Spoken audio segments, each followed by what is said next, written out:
জান্নাতি লেবাস পরিধান করে কে যেন কবরের ভিতরে সাইত রয়েছে। একটু জোরে জোরে বলুন সুবহানাল্লাহ।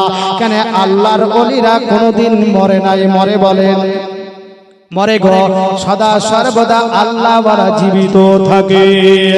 আর জীবিত থেকে নিজের ভক্তগণকে ফাইজ দিতে থাকে, ঠিক না বলেন?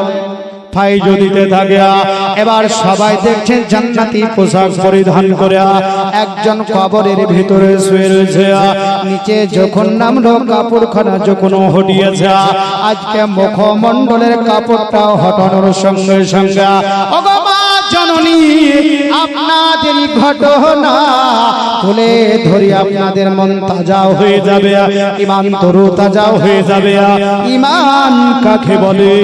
মুজাসসামাইনা হাজরা খ্রিস্টান ঘরে জন্ম নিয়েছে, তবে জান্নাতি লেবাস পরিধান করে আরবের জমিনে তার লাশ পড়ে রয়েছে। জোরে বলেন। যখনই কাপড়টা হটিয়েছে তো ও আলেমে দ্বীনের লাশ নয়, একজন সুন্দরী রমণীর হলে লাশ। বলে আমাদের সবচেয়ে বড় বিখ্যাত আলেমে দ্বীন, যার কাছে মশলা পানির নাই হতো, যে কোনো মশলা যেই নিয়ে যেত সঙ্গে সঙ্গে হাল করে দিতে। তা আমাদের আলেমে দ্বীন গেল কোথায়? কোথায় হারিয়ে গেছে? আর সুন্দরী রমণীকে তো আমরা দাফন করিনি, অথচ এই সুন্দরী রমণী লাশ কবরের ভিতরে। আর কিবা এই কবরে নিয়ে আসলো? হজের বাবা মৌসুম ছিল, চারিদিকে খবর ছড়িয়ে গেল যে মক্কার সরজমিনের কবরস্থানে একজন আলেমে দ্বীনের আল্লাহওয়ালার কবরের ভিতরে আল্লাহওয়ালার লাশ নয়, একজন সুন্দরী রমণীর জান্নাতি লেবাস পরিধান করে এই কবরের ভিতরে শায়িত রয়েছে। জোরে বলুন সুবহানাল্লাহ। আমাদের মা বোনেরা যে পৃথিবীর বুকে আল্লাহ আল্লাহ করতে তো ভুলে যাচ্ছে, শুধু মোবাইল আর নাচ গান সাজা পূজা এই নিয়ে তো ব্যস্ত। ঠিক বলছি না? মা ফাতেমা কোনদিন সেজেছে গো, আর সাজলো আলী রাদিয়াল্লাহু তাআলা আনহুর জন্য সেজেছে। আর আমাদের মায়েরদের বোনেদের সাজা হলো লোককে দেখানো, লোক দেখবে ভালো বলবে, ইয়া বলবে। আর সারাদিন মোবাইল, আর মোবাইল যদি না কিনে দেন তো বলে তোমার আর ভাত খাবো না। কেন? মমতা ব্যানার্জি 500 থেকে 1000 বানিয়ে দিয়েছে, আর কিসের অসুবিধা? ঠিক না বাবা? কবি কি বলে? সিরিয়ালে পাগল হলো সারা জামানা, নামাজ ভোলে কিন্তু সিরিয়া দেখতে ভোলে না। ঠিক বললাম না? সিরিয়ালে পাগল হলো সারা জামানা, নামাজ ভোলে কিন্তু সিরিয়া দেখতে ভোলে না। নামাজ ভোলা কিন্তু সিরিয়াল দেখতে ভোলে না। আমার নতুন ভাবি ভাইকে ছাড়তে রাজি, তবু সিরিয়াল দেখা বন্ধ করে না। এই জামানায় মোবাইল ছাড়া বউ তো চলে না, এই জামানায় টিভি ছাড়া বউ তো টিকে না। সিরিয়ালে পাগল হলো সারা জামানা, নামাজ ভোলে কিন্তু সিরিয়া দেখতে ভোলে না।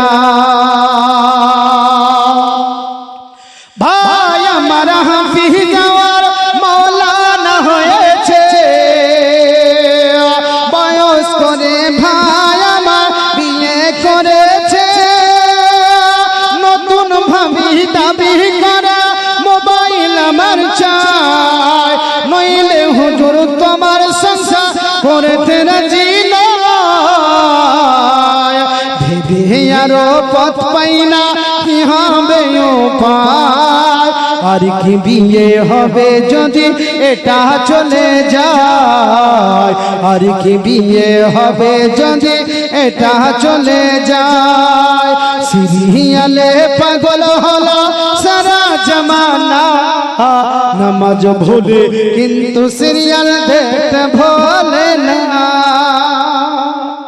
ঠিক মজ্জাসামাইন বলে হজের মৌসুম চতুর্দিকে খবর যখন ছড়িয়ে গেছে মানুষের ভিড় লাগলো দেখার জন্য এ জান্নাতি পোশাক পরিধান করে কবরের ভিতরে সাইত রয়েছে আর হজের মৌসুমে অনেক মানুষ যায় না বাবা বলে কেন কেউ হাজি নাই আচ্ছা হাজি হজ করেছেন এরকম ব্যক্তি কেউ আছে উমরা করেছে কেউ নাই তো বারাদার ইসলাম আমি নিজেই দেখেছি কেন আমি 5 মাস আগে উমরা করে এসেছি আপনাদের দোয়াতে আল্লাহ রাসূলের ঘর দর্শন করে এসেছি জি ভরে দেখে এসেছি যে নবী মুস্তাফা যে রওজা তো রওজা জান্নাতের বাগান তো জান্নাতের বাগান জোরে বলুন সুবহানাল্লাহ একবার দেখবেন তো দিন ঠান্ডা যেমন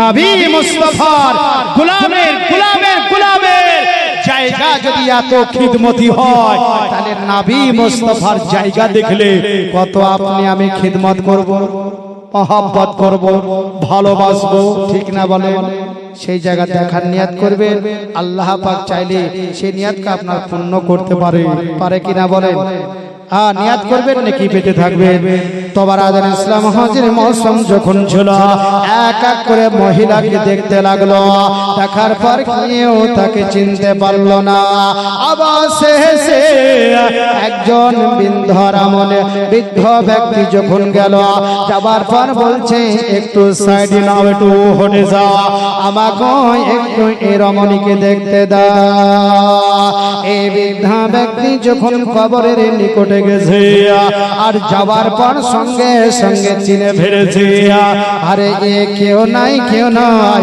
পারস্য দেশে একজন খ্রিস্টান পরিবারের এই হরে কন্যা খ্রিস্টান ঘরে তার জন্ম খ্রিস্টান ঘরে তার লালন পালন অথচ দেখে জান্নাতি লেবাস পরিধান করে আরবের সরজমিনে রয়েছে তিনি চিনার পর উনি যখন হজের মৌসুম ক্লিয়ার হয়ে গেল কমপ্লিট হয়ে গেল বাড়ির দিকে যখন রওনা হলো বাড়িতে যাওয়ার পর বলছো আমার অর্ধাঙ্গিনী বিবি দেরি নয় আমার মালিকের নিকট থেকে আসি কেন ওই ব্যক্তি এক নয় দুই নয় অনেক বছর ধরে ওই খ্রিস্টান পরিবারের কাজকর্ম করতো ইনি মালিকের হিসাব হয়ে গেছে তার জন্য আল্লাহ পাকের বাইতুল্লাহ শরীফ হজ করার জন্য মক্কা মদিনায় গেছে পারস্য দেশে থেকে উনি খ্রিস্টানের বাড়িতে চলে গেল যাওয়ার পর বলল ওগো আমার মালিয়া এক নয় দুই নয় অনেক বছর ধরে আপনার গুণগান করেছি আপনার নুন খেয়েছি এবং আপনার গুণ গেয়েছি আজকে বলুন তো আপনার কন্যাটার কি হয়েছে বলে আমার কন্যাটা কয়েক বছর পূর্বে ইন্তেকাল করেছে বননাশ হয়ে গেছে আমাদের খ্রিস্টান কবরস্থানে চিরতনের জন্য রাখা হয়ে গেছে আল্লাহ পাক ইসরাইল